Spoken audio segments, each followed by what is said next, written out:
We're talking about green initiatives and sustainability, and new research reveals that nearly 3/4 of consumers are fed up with the lack of progress businesses are making on sustainability, just as bosses admit that human bias is one of the biggest factors holding them back. So joining us now to discuss this is Harvard instructor and business advisor, Pamela Rocker. Thanks for joining us. Thank you for having me. What were some of the most significant things you found in the survey?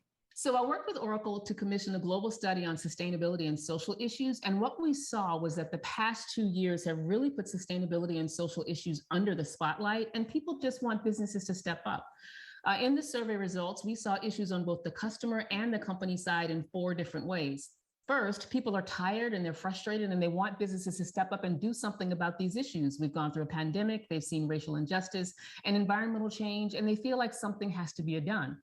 Second, we saw that they think bias and the things people value in operations are getting in the way. And we saw that 96% of the business leaders that we spoke to agreed with them, and that was true. Third, we saw that they think that bots and machines can help solve this problem. And 84% of them said, look, I think you can help yourself solve this by taking advantage of technology like AI. And then fourth, we saw that people are ready to walk away from brands if they feel like they won't do something about that. And people on the other side as employees are saying they're willing to leave their company if the company won't take this seriously as well. Wow, that's so interesting. Okay, well, let's talk about human bias in the workplace. What exactly does that mean? I believe, and I think the research supports the fact that bias, like our values, is something that everybody has, right? So we're either born with them or they're put into us when we're so young that it just seems hardwired into our very being. And everyone has bias, just like everyone has values. But the problem comes in when people who are in power are allowed to use their bias to determine who to hire and promote and treat fairly, or to decide policies that other people are forced to conform to. So some people have conscious bias and they need laws and rules to help them behave properly. And other people have unconscious bias and they need training to help them be aware of how they might be treating other people unfairly because they feel so strongly about their own unique sets of values. So research tells us that our minds are stubborn, right? That we believe what we believe. But that does not mean that we should be allowed to make policies and decisions based on our own personal sets of beliefs, especially around things that impact people, profit, and planet. So that's why these systems are so useful, because they can help companies keep the promises that they make so they don't intentionally or unintentionally break them.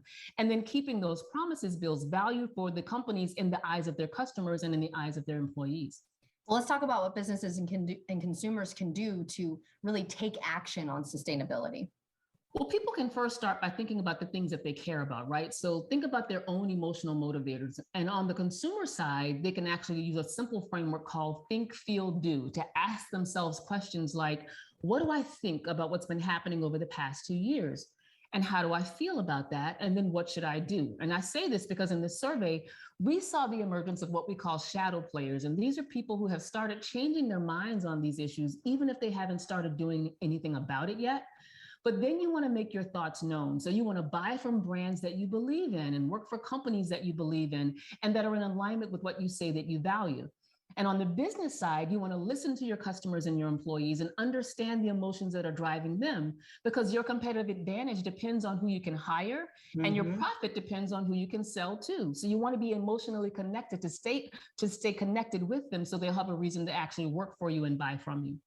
And that leads me to the artificial intelligence and the bots that you mentioned. What role do they play then? You know, I see a lot of benefits in machines doing the heavy lifting around this, right? So they can actually do a lot of the analytics, and humans can give context and they can know where to pivot based on the data that they might actually see.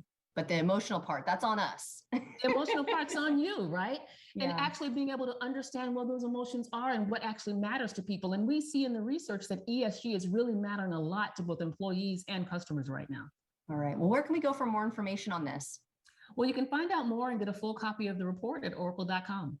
Wonderful. Well, thank you so much for joining us today. Thank you for having me. Of course. And if you'd like to see this segment again, just head to our website, firstcoastliving.net.